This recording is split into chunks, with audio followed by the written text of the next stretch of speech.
Ladies and gentlemen, from the Oval Office for the President of the United States, good evening. Today, the particulars met to discuss the Middle East peace. The pathway to peace we were promised through Netanyahu, the waters got muddied. We've done our best. And for the time being, we will continue. As we originally planned, we thought we were going to be going to Sana'a, Yemen, next week. But in order to keep the international community involved, Prime Minister Netanyahu has asked that the conference be held in Stockholm, Sweden. I have advised our Deputy Secretary of State for Asian Affairs, Lee Simon, to therefore advise our terms that there's to be no certain conditions to block the pathway to peace. And while we recognize the nation of Israel's right to exist, we also recognize a report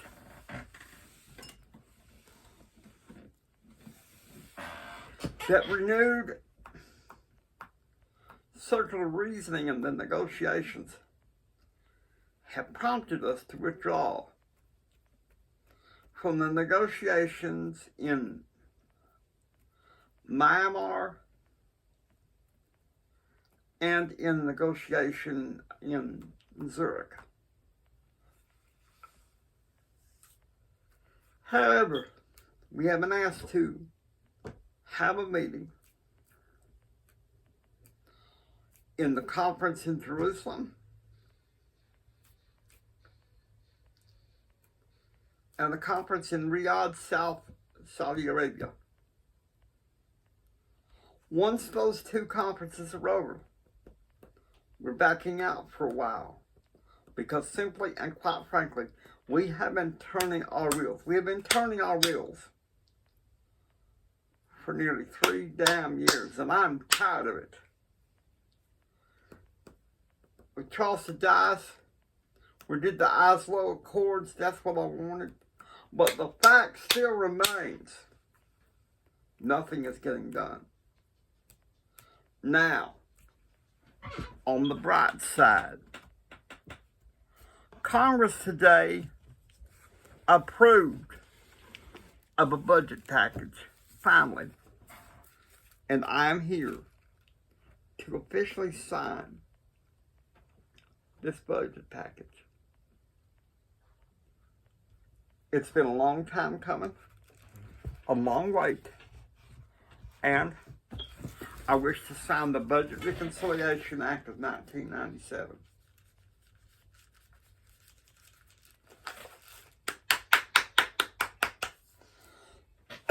Now,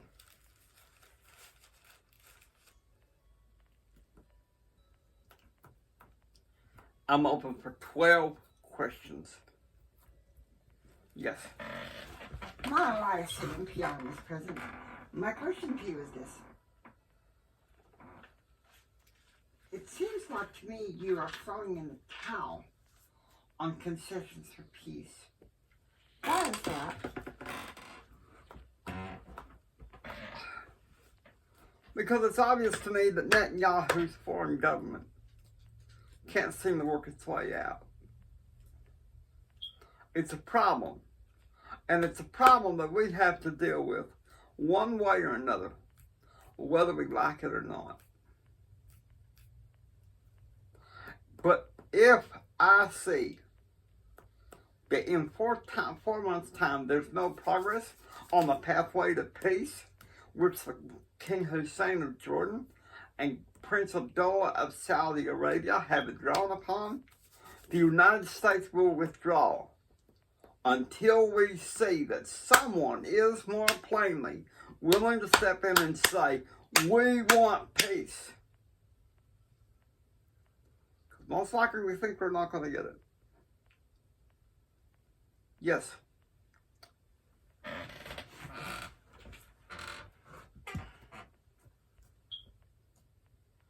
Val Kendrick, Mr. President, from CBNC. My question to you is this. The Cestone documents are pretty damning. And many people say you should cooperate in the grand jury and the trial, the lawsuit against him. What do you say? We have been cooperating. We have been cooperating. But there's only so far we can go. My legal team can speak more on that. Did he approach you to make the deal with Whitewater? I will not. I'll let the record speak on that. Why would he talk to you about this? I'll let the record speak on that.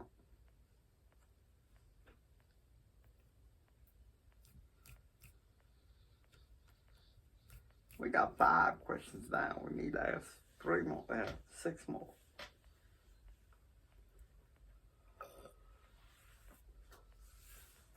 Go ahead.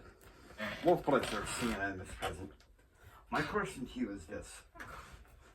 In the event of Iraq and its wake of WMD, when do you see the pathway for U.S.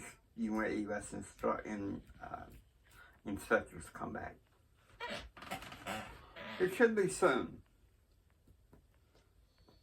Next week I'll be talking to Scott Ritter. We're planning to commence having inspectors in December, post haste.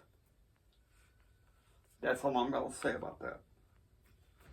But couldn't it be said, Mr. President, that you're pulling out of further conferences until further notice? Could be a sign of weakness. It is not a sign of weakness. It is a sign of respect for our own interest. It's not enough to just sit and talk if you don't want peace, if you don't want progress. You gotta want it and really fight for it. Yes.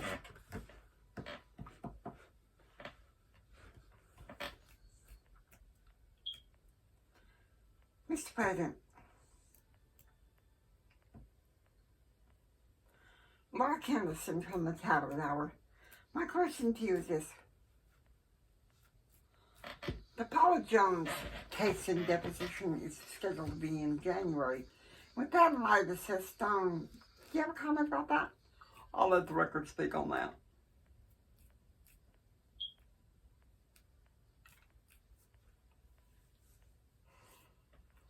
Do you think the lawsuit is frivolous? I'll let the record speak on that.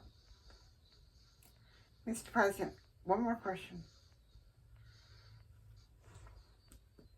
You still deny that you asked Paula Jones to join you in that room in Little Rock, Arkansas in 1991? Well,